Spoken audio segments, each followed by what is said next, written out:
അലാസ്കയിൽ നിർണായക ചർച്ച.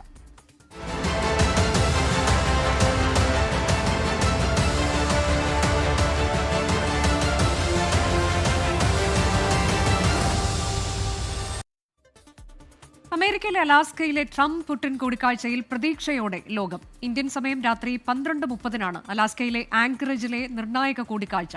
കൂടിക്കാഴ്ചയ്ക്കായി American president Donald Trump അലാസ്കയിലേക്ക് പുറപ്പെട്ടു. അലാസ്കയിലെ ആങ്കറേജിൽ നിന്ന് 24 പ്രതിനിധി മധു കൊട്ടാരക്കരയുടെ റിപ്പോർട്ടിലേക്കാണ് ഇനി.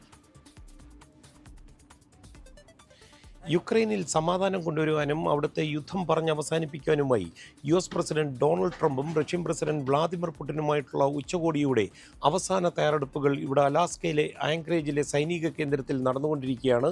നാളെ രാവിലെയാണ് വാഷിംഗ്ടണിൽ നിന്ന് ഡൊണാൾഡ് ട്രംപ് യാത്ര തിരിക്കുന്നത്. 11 മണിയോടുകൂടി വ്ളാദിമിർ പുടിനും ഇവിടെ എത്തും. 11:30 ഇരുവരും തമ്മിലുള്ള ചർച്ച ഒരു അടച്ചിട്ട മുറിയിൽ നടക്കുക. മറ്റാർക്കും അവിടെ പ്രവേശനമില്ല. ഒരു വലിയൊരു സംഘം ഉദ്യോഗസ്ഥർ പുടിനോടൊപ്പം ഉണ്ടാകും. ഡൊണാൾഡ് ട്രംപിൻ്റെ ഭാഗത്തും അദ്ദേഹത്തെ സഹായിക്കാനുള്ള ഉദ്യോഗസ്ഥരുടെ ഒരു പട തന്നെ ഉണ്ടാകും. ഉച്ച കഴിഞ്ഞ് ഏതാണ്ട് 3:30 രണ്ട് നേതാക്കളും ചർച്ചയുമായി ബന്ധപ്പെട്ടുള്ള വിഷയങ്ങൾ മാധ്യമപ്രവർത്തകരോട് സംസാരിക്കുകയും ചെയ്യും.